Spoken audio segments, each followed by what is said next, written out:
याचा पक्ष आहे खोके आणि ओके. तर ज्या ठिकाणी गुवाहाटीला बच्चू कडू जाणे म्हणजे बिना खोक्याने त्याचा पत्ताही हलत नाही, तो खोके घेऊनच तिथे गेला आहे तो. दिले पुन्हा देवेंद्रजीने दिले, एकनाथजीने दिले, त्यांना आम्ही नोटीस पाठवणार आहोत. 50 कोटीपासून आकडा सुरू झाला मित्रांनो.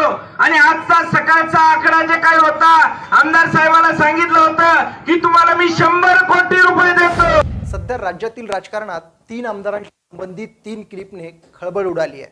त्यामुळे शिंदे सरकारला विरोधकांनी कोंडीत पकडलंय. हे प्रकरण नेमकं काय आहे हेच आपण आज समजून घेणार आहोत, तेही या 3 व्हिडिओ क्लिपसह. नमस्कार, मी देव इंगोले. आजच्या व्हिडिओमध्ये आपलं स्वागत आहे.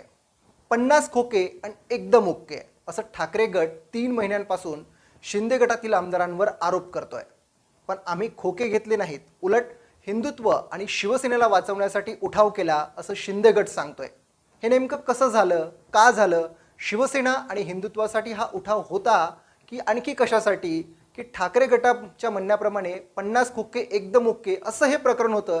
यावर येणाऱ्या निवडणुकीपर्यंत चर्चा, आरोप, प्रत्यारोप हे होत राहील. त्यातून आपल्याला काय ते कळेलच. पण याचं विश्लेषण आज आम्ही तरी इथे करणार नाहीत. याचं विश्लेषण करायचं आहे ते तुम्हालाच, म्हणजे व्हिडिओ बघणाऱ्यांना.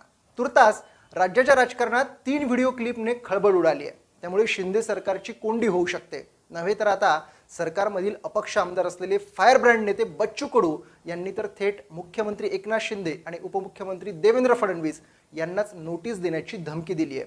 तर दुसरीकडे कळमनुरीचे आमदार संतोष बांगर हे आपल्याच एका कार्यक्रमातील क्लिपमुळे